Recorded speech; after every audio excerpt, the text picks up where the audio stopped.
More than 1,000 years ago, in the smoky halls of early medieval Europe, poets recited stories in verse about monsters, kings, vengeance, and glory, long before those tales were ever written down. Among them was the story we will be learning about today, a legend of a warrior who crossed the sea to confront a creature that had terrorized a kingdom for years, a tale filled with feasting halls, ancient swords, blood feuds, dragons, and the constant shadow of death. The continued fascination with the story, a millennium later, is twofold. It is a story about the warrior and a story about the time he lives in. The world Beowulf describes was already fading when the poem was written, preserving fragments of older pagan traditions alongside newer Christian ideas in a way that makes it feel strangely suspended between two eras. Beowulf is more than simply an old epic poem. It is one of the earliest surviving works of English literature, a window into the fears and values of the medieval world, and a story whose influence can still be felt in modern fantasy today.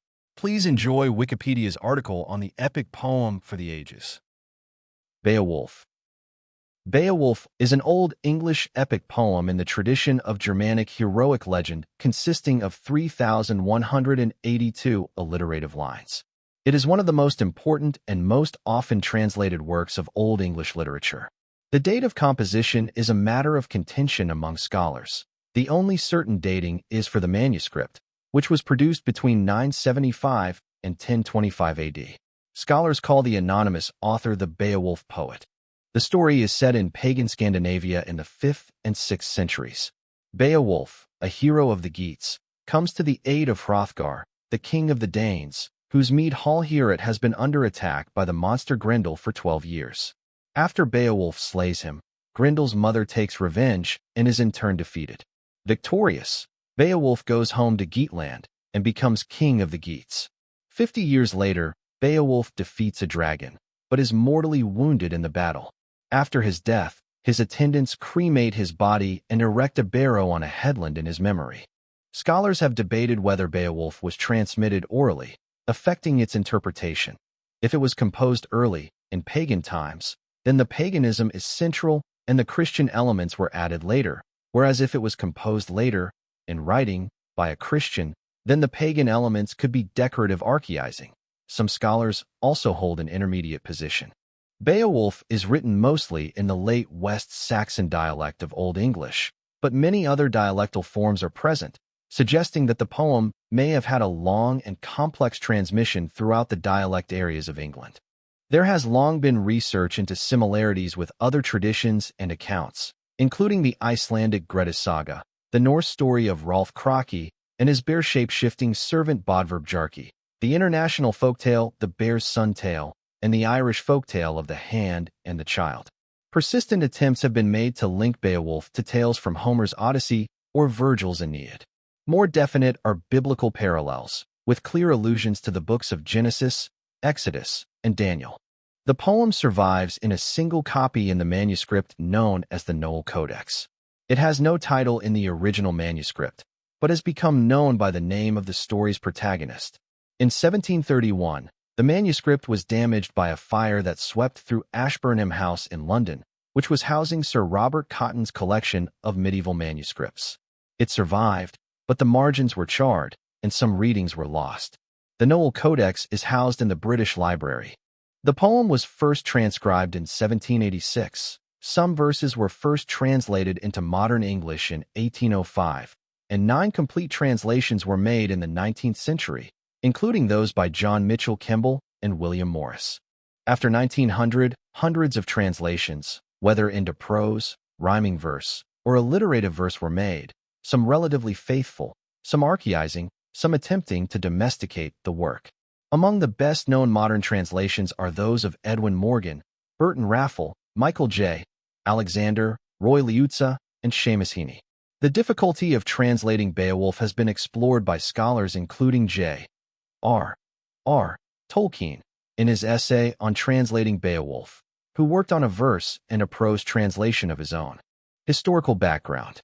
The events in the poem take place over the 5th and 6th centuries and feature predominantly non-English characters. Some suggest that Beowulf was first composed in the 7th century at Rendlesham in East Anglia, as the Sutton, whose ship burial shows close connections with Scandinavia and the East Anglian royal dynasty, the Wulfingas, may have been descendants of the Geatish Wulfings.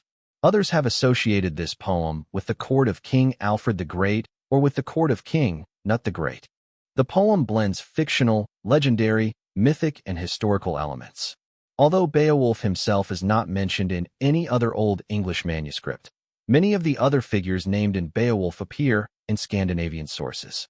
This concerns not only individuals, e.g., Healfdene, Hrothgar, Helga, Hrolf, Egils, and Othere, but also clans, e.g., Sildings, Sylfings, and Wulfings, and certain events, e.g., the battle between Egils and Onela.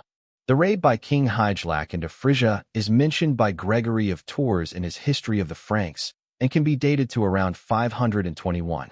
The majority view appears to be that figures such as King Hrothgar and the Sildings in Beowulf are based on historical people from 6th century Scandinavia. Like the Finnsburg fragment and several shorter surviving poems, Beowulf has consequently been used as a source of information about Scandinavian figures such as Egils and Hygelac, and about continental Germanic figures such as Offa, king of the continental Angles. However, one scholar, Roy Liutza, feels that the poem is frustratingly ambivalent, neither myth nor folktale, but is set against a complex background of legendary history, on a roughly recognizable map of Scandinavia, and comments that the Geats of the poem may correspond with the Gottar of modern Geatland. 19th century archaeological evidence may confirm elements of the Beowulf story. Egils was buried at Uppsala, Gamla Uppsala, Sweden, according to Snorri Sturluson. When the western mound, to the left in the photo, was excavated in 1874, the find showed that a powerful man was buried in a large barrow, c. 575, on a bear skin with 2 dogs and rich grave offerings. The eastern mound was excavated in 1854 and contained the remains of a woman and a young man. The middle barrow has not been excavated. In Denmark, recent, 1986 to 88, 2004, 05. Archaeological excavations at Lidra, where Scandinavian tradition located the seat of the Sildings, Heorot, have revealed that a hall was built in the mid-6th century, matching the period described in Beowulf, some centuries before the poem was composed. 3 halls, each about 50 meters, 160 feet, long, were found during the excavation. Summary. The protagonist Beowulf, a hero of the Geats, comes to the aid of Hrothgar, king of the Danes, whose great hall, Heorot, is plagued by the monster Grendel. Beowulf kills Grendel with his bare hands, then kills Grendel's mother with a giant's sword that he found in her lair. Later in his life, Beowulf becomes king of the Geats and finds his realm terrorized by a dragon, some of whose treasure had been stolen from his hoard in a burial mound. He attacks the dragon with the help of his thanes or servants, but they do not succeed. Beowulf decides to follow the dragon to its lair at Ernennes, but only his young Swedish relative Wiglaf, whose name means remnant of valor, dares to join him. Beowulf finally slays the dragon, but is mortally wounded in the struggle. He is cremated and a burial mound by the sea is erected in his honor. Beowulf is considered an epic poem in that the main character is a hero who travels great distances to prove his strength at impossible odds against supernatural demons and beasts. The poem begins in medias residential or simply, in the middle of things, a characteristic of the epics of antiquity. Although the poem begins with Beowulf's arrival, Grendel's attacks have been ongoing. An elaborate history of characters and their lineages is spoken of, as well as their interactions with each other, debts owed and repaid, and deeds of valor. The warriors form a brotherhood linked by loyalty to their lord. The poem begins and ends with funerals, at the beginning of the poem for Scyld Seefing and at the end for Beowulf. The poem is tightly structured. Kerrigan shows the symmetry of its design in a model of its major components, with for instance the account of the killing of Grendel matching that of the killing of the dragon, the glory of the Danes matching the accounts of the Danish and Geatish courts. Other analyses are possible as well. Gail Owen Crocker, for instance, sees the poem as structured by the 4 funerals it describes. 4J. R. Tolkien, the primary division in the poem was between young and old Beowulf. First battle, Grendel. Beowulf begins with the story of Hrothgar, who constructed the great hall, Heorot, for himself and his warriors. In it, he, his wife Wealhtheow, and his warriors spend their time singing and celebrating.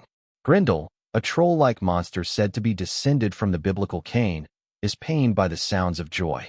Grendel attacks the hall and devours many of Hrothgar's warriors while they sleep.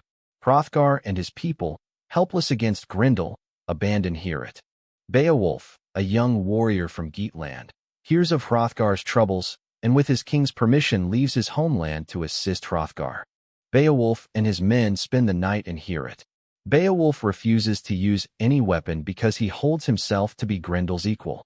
When Grendel enters the hall and kills one of Beowulf's men, Beowulf, who has been feigning sleep, leaps up to clench Grendel's hand. Grendel and Beowulf battle each other violently. Beowulf's retainers draw their swords and rush to his aid, but their blades cannot pierce Grendel's skin. Finally, Beowulf tears Grendel's arm from his body at the shoulder. Fatally hurt, Grendel flees to his home in the marshes, where he dies. Beowulf displays the whole of Grendel's shoulder and arm, his awesome grasp for all to see at Heorot. This display fueled Grendel's mother's anger and revenge. Second battle, Grendel's mother. The next night, after celebrating Grendel's defeat, Hrothgar and his men sleep in Heorot. Grendel's mother, angry that her son has been killed, sets out to get revenge. Beowulf was elsewhere. Earlier, after the award of treasure, the Geat had been given another lodging. His assistants would be absent in this attack. Grendel's mother violently kills Eschir, who is Hrothgar's most loyal advisor, and escapes, later putting his head outside her lair. Hrothgar, Beowulf, and their men track Grendel's mother to her lair under a lake. Unferth, a warrior who had earlier challenged him, presents Beowulf with his sword Hrunting. After stipulating a number of conditions to Hrothgar in case of his death, including the taking in of his kinsmen and the inheritance by Unferth of Beowulf's estate, Beowulf jumps into the lake and, while harassed by water monsters, gets to the bottom, where he finds a cavern. Grendel's mother pulls him in, and she and Beowulf engage in fierce combat. At first, Grendel's mother prevails, and Hrunting proves incapable of hurting her.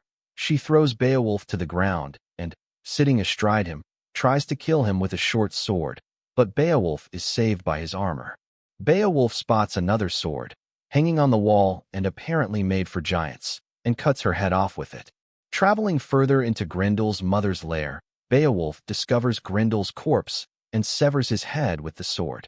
Its blade melts because of the monster's hot blood, leaving only the hilt. Beowulf swims back up to the edge of the lake, where his men wait. Carrying the hilt of the sword and Grendel's head, he presents them to Hrothgar upon his return to Heorot.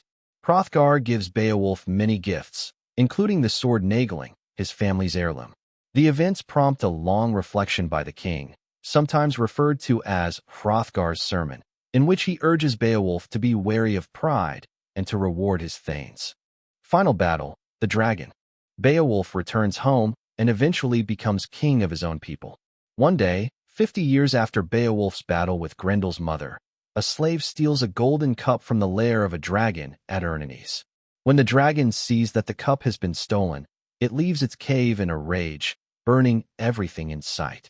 Beowulf and his warriors come to fight the dragon, but Beowulf tells his men that he will fight the dragon alone and that they should wait on the barrow.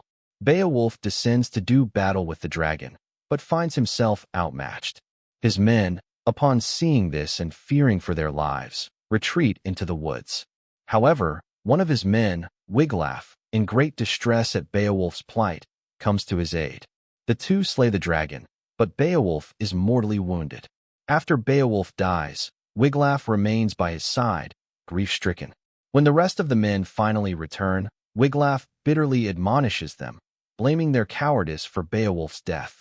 Beowulf is ritually burned on a great pyre in Geatland while his people wail and mourn him, fearing that without him, the Geats are defenseless against attacks from surrounding tribes. Afterwards, a barrow, visible from the sea, is built in his memory. Digressions. The poem contains many apparent digressions from the main story. These were found troublesome by early Beowulf scholars such as Frederick Kleber, who wrote that they interrupt the story, W. W. Lawrence, who stated that they clog the action and distract attention from it, and W. P. Kerr, who found some irrelevant, possibly, interpolations. More recent scholars from Adrien Bonjour onwards note that the digressions can all be explained as introductions or comparisons with elements of the main story. For instance, Beowulf's swimming home across the sea from Frisia carrying 30 sets of armor emphasizes his heroic strength. The digressions can be divided into 4 groups, namely the Scylde narrative at the start, many descriptions of the Geats, including the Swedish, Geatish wars, the Lay of the Last Survivor, in the style of another Old English poem, The Wanderer, and Beowulf's dealings with the Geats such as his verbal contest with Unferth and his swimming duel with Brika, and the tale of Sigemund and the dragon, history and legend, including the fight at Finnsburg and the tale of Frueru and Ingeld, and biblical tales such as the creation myth and Cain as ancestor of all monsters. The digressions provide a powerful impression of historical depth, imitated by Tolkien in The Lord of the Rings, a work that embodies many other elements from the poem. Authorship and date. The dating of Beowulf has attracted considerable scholarly attention. Opinion differs as to whether it was first written in the 8th century, whether it was nearly contemporary with its 11th century manuscript, and whether a proto-version, possibly a version of the Bear's Son tale, was orally transmitted before being transcribed in its present form. Albert Lord felt strongly that the manuscript represents the transcription of a performance, though likely taken at more than one sitting. J. R. R. Tolkien believed that the poem retains too genuine a memory of Anglo-Saxon paganism to have been composed more than a few generations after the completion of the Christianization of England around AD 700, and Tolkien's conviction that the poem dates to the 8th century has been defended by scholars including Tom Shippey, Leonard Najdorf, Raphael J. Pasquale, and Robert D. Fulk. An analysis of several Old English poems by a team, including Najdorf, suggests that Beowulf is the work of a single author, though other scholars disagree. The claim to an early 11th century date depends in part on scholars who argue that, rather than the transcription of a tale from the oral tradition by an earlier literate monk, Beowulf reflects an original interpretation of an earlier version of the story by the manuscript's 2 scribes. On the other hand, some scholars argue that linguistic, paleographical, handwriting, metrical, poetic structure, and onomastic, naming, considerations align to support a date of composition in the first half of the 8th century. In particular, the poem's apparent observation of etymological vowel-length distinctions in unstressed syllables, described by Kaluza's law, has been thought to demonstrate a date of composition prior to the earlier 9th century. However, scholars disagree about whether the metrical phenomena described by Kaluza's law prove an early date of composition or are evidence of a longer prehistory of the Beowulf meter. B. R. Hutcheson, for instance, does not believe Kaluza's law can be used to date the poem, while claiming that the weight of all the evidence Fulk presents in his book tells strongly in favor of an 8th century date. From an analysis of creative genealogy and ethnicity, Craig R.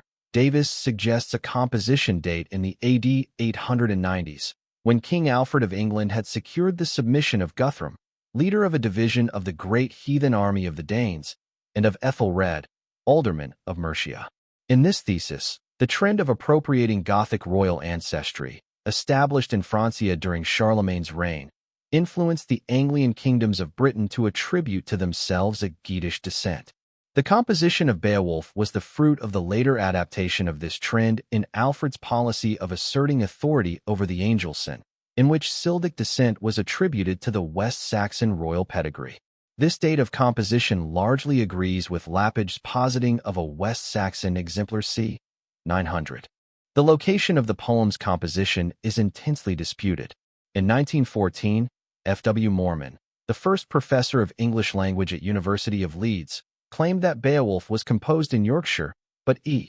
Talbot Donaldson claims that it was probably composed during the first half of the 8th century, and that the writer was a native of what was then called West Mercia, located in the western Midlands of England. However, the late 10th century manuscript, which alone preserves the poem, originated in the Kingdom of the West Saxons, as it is more commonly known. Provenance. The poem is known only from a single manuscript, estimated to date from around 975 to 1025, in which it appears with other works. The manuscript therefore dates either to the reign of Athelred the Unready, characterized by strife with the Danish king Sweyn Forkbeard, or to the beginning of the reign of Sweyn's son, Nut the Great from 1016. The Beowulf manuscript is known as the Noel Codex, gaining its name from 16th century scholar Lawrence Noel. The official designation is British Library, Cotton Vitellius A.15, because it was one of Sir Robert Bruce Cotton's holdings in the Cotton Library in the middle of the 17th century. Many private antiquarians and book collectors, such as Sir Robert Cotton, used their own library classification systems.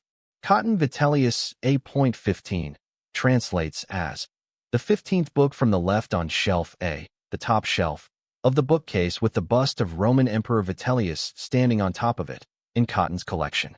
Kevin Kiernan argues that Noel most likely acquired it through William Cecil, 1st Baron Burleigh, in 1563, when Noel entered Cecil's household as a tutor to his ward, Edward de Vere, 17th Earl of Oxford.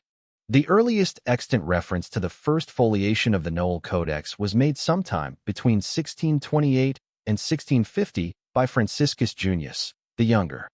The ownership of the Codex before Noel remains a mystery. The Reverend Thomas Smith, 1638 to 1710, and Humphrey Wanley, 1672 to 1726, both catalogued the Cotton Library, in which the Noel Codex was held. Smith's catalogue appeared in 1696, and Wanley's in 1705. The Beowulf manuscript itself is identified by name for the first time in an exchange of letters in 1700 between George Hicks, Wanley's assistant, and Wanley. In the letter to Wanley, Hicks responds to an apparent charge against Smith, made by Wanley, that Smith had failed to mention the Beowulf script when cataloging Cotton MS Vitellius A15. Hicks replies to Wanley, "I can find nothing yet of Beowulf." Kiernan theorized that Smith failed to mention the Beowulf manuscript because of his reliance on previous catalogs, or because either he had no idea how to describe it, or because it was temporarily out of the codex. The manuscript passed to Crown ownership in 1702 on the death of its then owner, Sir John Cotton, who had inherited it from his grandfather, Robert Cotton. It suffered damage in a fire at Ashburnham House in 1731, in which around a quarter of the manuscripts bequeathed by Cotton were destroyed. Since then, parts of the manuscript have crumbled along with many of the letters. Rebinding efforts, though saving the manuscript from much degeneration, have nonetheless covered up other letters of the poem, causing further loss. Kiernan, in preparing his electronic edition of the manuscript, used fiber optic backlighting and ultraviolet lighting to reveal letters in the manuscript lost from binding, erasure, or ink blotting. Writing. The Beowulf manuscript was transcribed from an original by two scribes, one of whom wrote the prose at the beginning of the manuscript and the first 1939 lines, before breaking off in mid-sentence. The first scribe made a point of carefully regularizing the spelling of the original document into the common West Saxon, removing any archaic or dialectical features. The second scribe, who wrote the remainder, with a difference in handwriting noticeable after line 1939, seems to have written more vigorously and with less interest. As a result, the second scribe's script retains more archaic dialectic features, which allow modern scholars to ascribe the poem a cultural context. While both scribes appear to have proofread their work, there are nevertheless many errors. The second scribe was ultimately the more conservative copyist, as he did not modify the spelling of the text as he wrote, but copied what he saw in front of him. In the way that it is currently bound, the Beowulf manuscript is followed by the Old English poem Judith. Judith was written by the same scribe that completed Beowulf, as evidenced by similar writing style. Wormholes found in the last leaves of the Beowulf manuscript that are absent in the Judith manuscript suggest that at one point Beowulf ended the volume. The rubbed appearance of some leaves suggests that the manuscript stood on a shelf unbound, as was the case with other Old English manuscripts. Knowledge of books held in the library at Malmesbury Abbey and available as source works, as well as the identification of certain words particular to the local dialect found in the text, suggests that the transcription may have taken place there. Performance. The scholar Roy Liuzza notes that the practice of oral poetry is by its nature invisible to history, as evidence is in writing. Comparison with other bodies of verse such as Homer's, coupled with ethnographic observation of early 20th century performers, has provided a vision of how an Anglo-Saxon singer-poet or scop may have practiced. The resulting model is that performance was based on traditional stories and a repertoire of word formulae that fitted the traditional meter. The scop moved through the scenes, such as putting on armor or crossing the sea, each one improvised at each telling with differing combinations of the stock phrases, while the basic story and style remained the same. Liuzza notes that Beowulf itself describes the technique of a court poet in assembling materials, in lines 867 to 874 in his translation, full of grand stories, mindful of songs, found other words truly bound together. To recite with skill the adventure of Beowulf, adeptly tell a tall tale, and wordum Rixlan, weave his words. The poem further mentions, lines 1065 to 1068, that the harp was touched, tales often told, when Hrothgar's scop was set to recite among the mead tables his hall entertainment. Debate over oral tradition. The question of whether Beowulf was passed down through oral tradition prior to its present manuscript form has been the subject of much debate, and involves more than simply the issue of its composition. Rather, given the implications of the theory of oral formulaic composition and oral tradition, the question concerns how the poem is to be understood and what sorts of interpretations are legitimate. In his landmark 1960 work, The Singer of Tales, Albert Lord, citing the work of Francis Peabody Magoun and others, considered it proven that Beowulf was composed orally. Later scholars have not all been convinced. They agree that themes like arming the hero or the hero on the beach do exist across Germanic works. Some scholars conclude that Anglo-Saxon poetry is a mix of oral formulaic and literate patterns. Larry Benson proposed that Germanic literature contains kernels of tradition, which Beowulf expands upon. And Watts argued against the imperfect application of one theory to two different traditions: traditional, Homeric, oral formulaic poetry, and Anglo-Saxon poetry. Thomas Gardner agreed with Watts, arguing that the Beowulf text is too varied to be completely constructed from set formulae and themes. John Miles Foley wrote that comparative work must observe the particularities of a given tradition. In his view, there was a fluid continuum from traditionality to textuality. Editions. Many editions of the Old English text of Beowulf have been published. This section lists the most influential. The Icelandic scholar Grímur Jónsson Thorkelin made the first transcriptions of the Beowulf manuscript in 1786, working as part of a Danish government historical research commission. He had a copy made by a professional copyist who knew no Old English, and was therefore in some ways more likely to make transcription errors, but in other ways more likely to copy exactly what he saw, and then made a copy himself. Since that time, the manuscript has crumbled further, making these transcripts prized witnesses to the text. While the recovery of at least 2,000 letters can be attributed to them, their accuracy has been called into question, and the extent to which the manuscript was actually more readable in Thorkelin's time is uncertain. Thorkelin used these transcriptions as the basis for the first complete edition of Beowulf, in Latin. In 1922, Frederick Kleber, a German philologist who worked at the University of Minnesota, published his edition of the poem Beowulf and the Fight at Finnsburg. It became the central source used by graduate students for the study of the poem and by scholars and teachers as the basis of their translations. The edition included an extensive glossary of Old English terms. His third edition was published in 1936, with the last version in his lifetime being a revised reprint in 1950. Kleber's text was represented with new introductory material, notes, and glosses in a fourth edition in 2008. Another widely used edition is Elliot van Kirk Dobbe's, published in 1953 in the Anglo-Saxon Poetic Records series. The British Library, meanwhile, took a prominent role in supporting Kevin Kiernan's electronic Beowulf. The first edition appeared in 1999 and the fourth in 2014. Translations and adaptations. The tightly interwoven structure of Old English poetry makes translating Beowulf a severe technical challenge. Despite this, a great number of translations and adaptations are available in poetry and prose. Andy Orchard, in a critical companion to Beowulf, lists 33 representative translations in his bibliography, while the Arizona Center for Medieval and Renaissance Studies published Mary Jane Osborne's annotated list of over 300 translations and adaptations in 2003. Beowulf has been translated many times in verse and in prose, and adapted for stage and screen.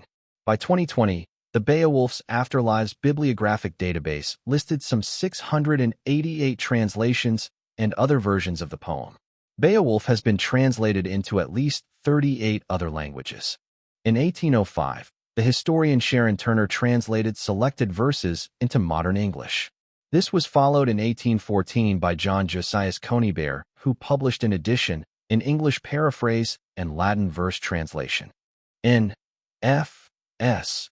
Grundtvig reviewed Thorkelin's edition in 1815 and created the first complete verse translation in Danish in 1820. In 1837, John Mitchell Kemble created an important literal translation in English. In 1895, William Morris and A.J. Wyatt published the 9th English translation. In 1909, Francis Barton Gummier's full translation in English imitative meter was published and was used as the text of Gareth Hines's 2007 graphic novel based on Beowulf. In 1975, John Porter published the first complete verse translation of the poem entirely accompanied by facing page Old English. Seamus Heaney's 1999 translation of the poem Beowulf, a new verse translation, called Heaney-Wolf, by the Beowulf translator Howell Chickering and many others, was both praised and criticized. The U.S. publication was commissioned by W. Norton and Company and was included in the Norton Anthology of English Literature. Many retellings of Beowulf for children appeared in the 20th century. In 2000, second edition 2013, Liuzzi published his own version of Beowulf in a parallel text with the Old English, with his analysis of the poem's historical, oral, religious, and linguistic contexts. R. D. Folk, of Indiana University, published a facing-page edition and translation of the entire Noel Codex manuscript in 2010. Hugh McGuinness's 2011 Translating Beowulf, Modern Versions in English Verse discusses the challenges and history of translating the poem, as well as the question of how to approach its poetry, and discusses several post-1950 verse translations, paying special attention to those of Edwin Morgan, Burton Raffel, Michael J. Alexander, and Seamus Heaney. Translating Beowulf is one of the subjects of the 2012 publication Beowulf at Kalamazoo, containing a section with 10 essays on translation and a section with 22 reviews of Heaney's translation, some of which compare Heaney's work with Liuzzi's. Tolkien's long-awaited prose translation, edited by his son Christopher, was published in 2014 as Beowulf, a translation and commentary. The book includes Tolkien's own retelling of the story of Beowulf in his tale Selic Spell, but not his incomplete and unpublished verse translation. The Mere Wife, by Maria Devana Headley, was published in 2018. It relocates the action to a wealthy community in 20th century America and is told primarily from the point of view of Grendel's mother. In 2020, Headley published a translation in which the opening "wait" is rendered "bro." This translation subsequently won the Hugo Award for Best Related Work. Sources and analogs. Neither identified sources nor analogs for Beowulf can be definitively proven, but many conjectures have been made. These are important in helping historians understand the Beowulf manuscript, as possible source texts or influences would suggest timeframes of composition, geographic boundaries within which it could be composed, or range, both spatial and temporal, of influence, i.e., when it was popular and where its popularity took it. The poem has been related to Scandinavian, Celtic, and international folkloric sources. Scandinavian parallels and sources. 19th century studies proposed that Beowulf was translated from a lost original Scandinavian work. Surviving Scandinavian works have continued to be studied as possible sources.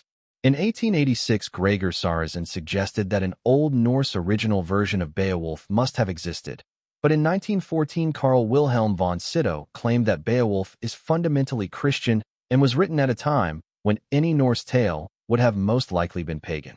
Another proposal was a parallel with the Grettis saga, but in 1998, Magnus Fjöldal challenged that, stating that tangential similarities were being overemphasized as analogies.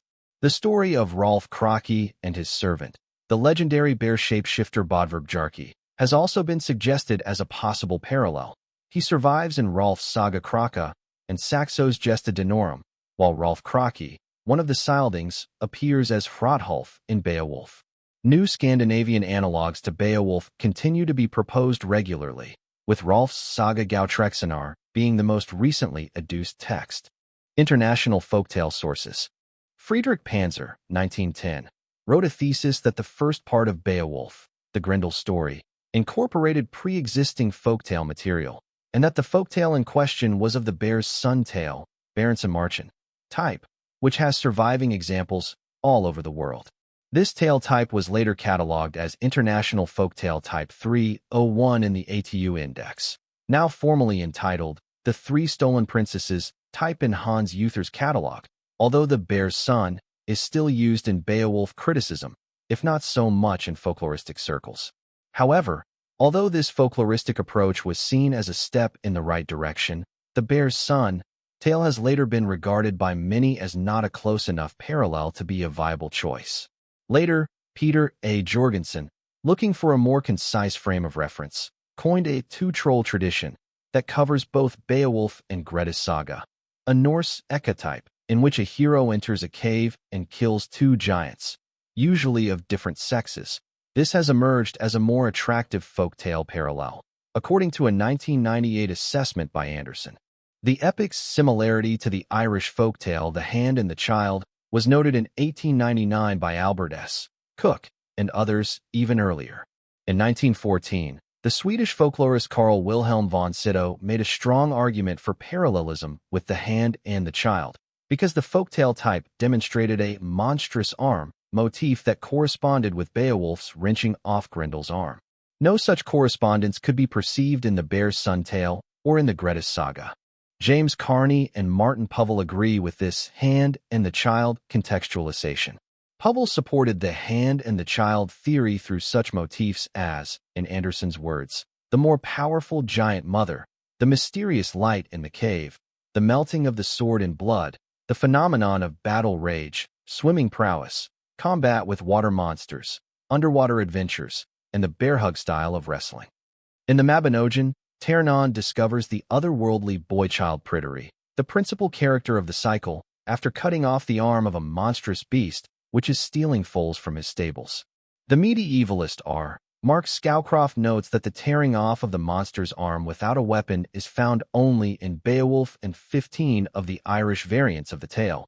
He identifies 12 parallels between the tale and Beowulf. Classical sources. Attempts to find classical or late Latin influence or analog in Beowulf are almost exclusively linked with Homer's Odyssey or Virgil's Aeneid. In 1926, Albert S. Cook suggested a Homeric connection due to equivalent formulas, metonymies, and analogous voyages. In 1930, James A.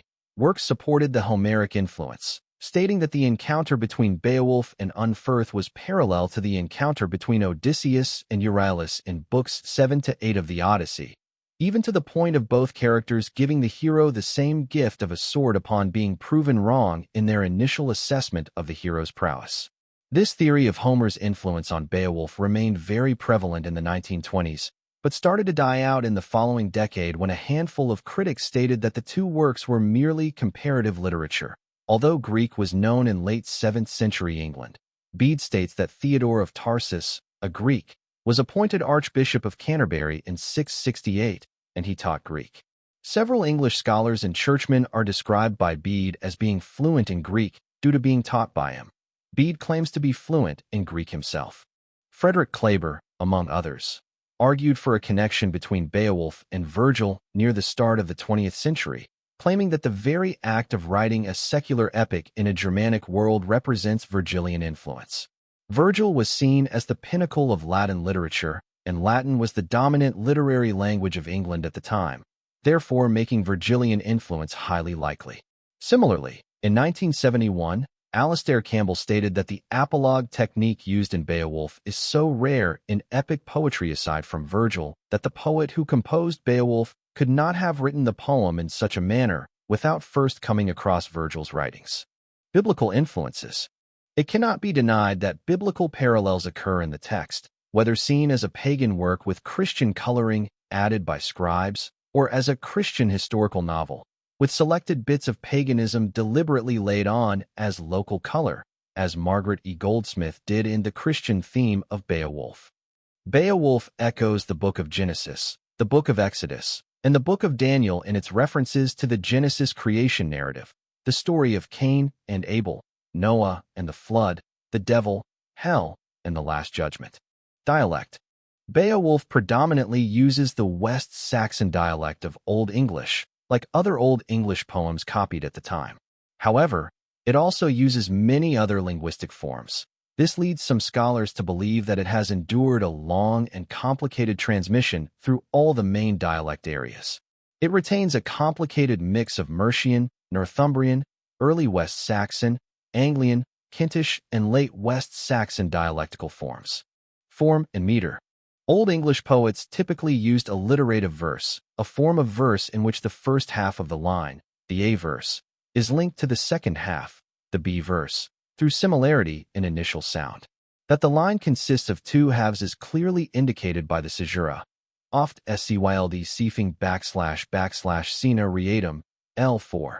This verse form maps stressed and unstressed syllables onto abstract entities known as metrical positions. There is no fixed number of beats per line. The first one cited has 3, oft scyld scfing, whereas the second has 2, sina rietum. The poet had a choice of formulae to assist in fulfilling the alliteration scheme. These were memorized phrases that conveyed a general and commonly occurring meaning that fitted neatly into a half-line of the chanted poem. Examples are line 8's weox under Wolknum, waxed under Welkin, i.e. he grew up under the heavens.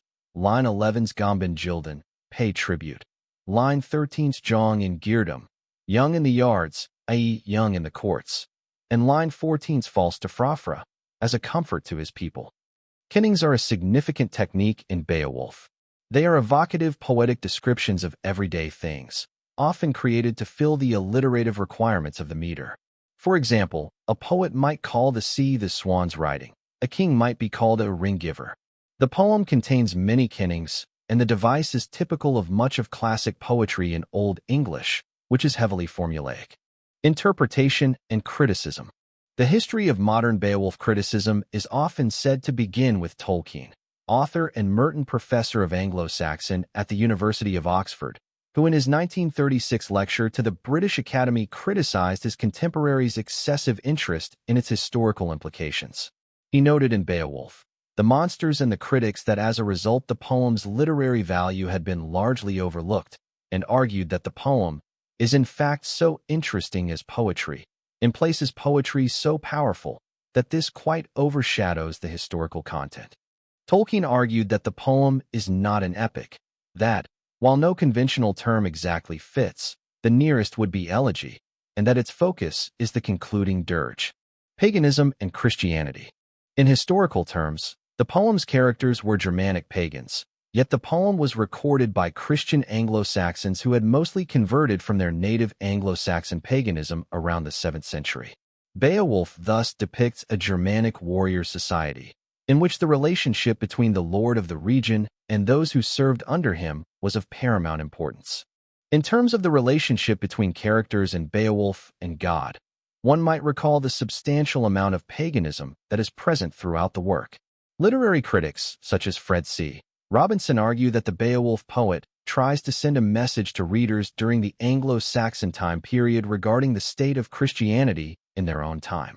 Robinson argues that the intensified religious aspects of the Anglo-Saxon period inherently shape the way in which the poet alludes to paganism as presented in Beowulf. The poet calls on Anglo-Saxon readers to recognize the imperfect aspects of their supposed Christian lifestyles. In other words, the poet is referencing their Anglo-Saxon heathenism. In terms of the characters of the epic itself, Robinson argues that readers are impressed by the courageous acts of Beowulf and the speeches of Hrothgar. But one is ultimately left to feel sorry for both men, as they are fully detached from supposed Christian truth. The relationship between the characters of Beowulf and the overall message of the poet regarding their relationship with God is debated among readers and literary critics alike. Richard North argues that the Beowulf poet interpreted Danish myths in Christian form, as the poem would have served as a form of entertainment for a Christian audience, and states, "As yet we are no closer to finding out why the first audience of Beowulf liked to hear stories about people routinely classified as damned. This question is pressing, given that Anglo-Saxons saw the Danes as heathens rather than as foreigners."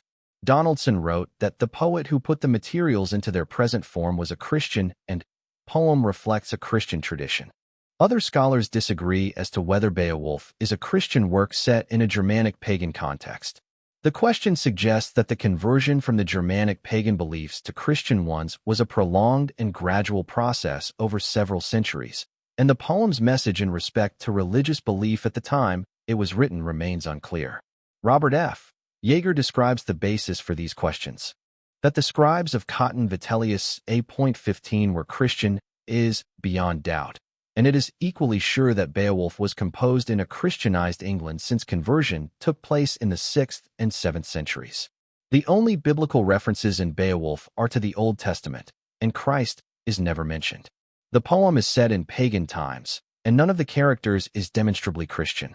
In fact, when we are told what anyone in the poem believes, we learn that they are pagans. Beowulf's own beliefs are not expressed explicitly.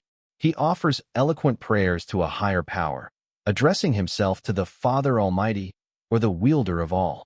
Were those the prayers of a pagan who used phrases the Christians subsequently appropriated?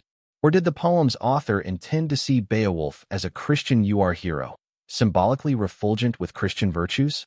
Ursula Schaefer's view is that the poem was created and is interpretable within both pagan and Christian horizons. Schaefer's concept of vocality offers neither a compromise nor a synthesis of views that see the poem as on the one hand Germanic, pagan, and oral, and on the other Latin-derived, Christian, and literate, but, as stated by Monica Otter, a tertium quid, a modality that participates in both oral and literate culture, yet also has a logic and aesthetic of its own. Politics and warfare. Stanley B. Greenfield has suggested that references to the human body throughout Beowulf emphasize the relative position of thanes to their lord.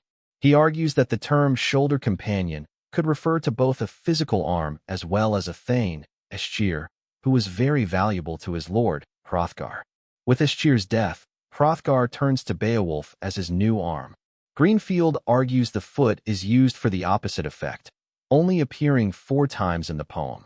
It is used in conjunction with Unfer, a man described by Beowulf as weak, traitorous, and cowardly.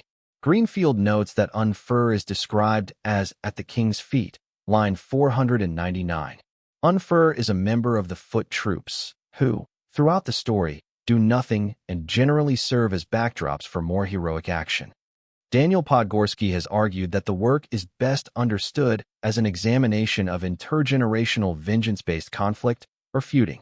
In this context, the poem operates as an indictment of feuding conflicts as a function of its conspicuous, circuitous, and lengthy depiction of the Swedish-Geatish wars, coming into contrast with the poem's depiction of the protagonist Beowulf as being disassociated from the ongoing feuds in every way. Francis Lenigan argues that the poem can be understood as a dynastic drama, in which the hero's fights with the monsters unfold against a backdrop of the rise and fall of royal houses, while the monsters themselves serve as portents of disasters affecting dynasties. Sourced from Wikipedia, May 2025.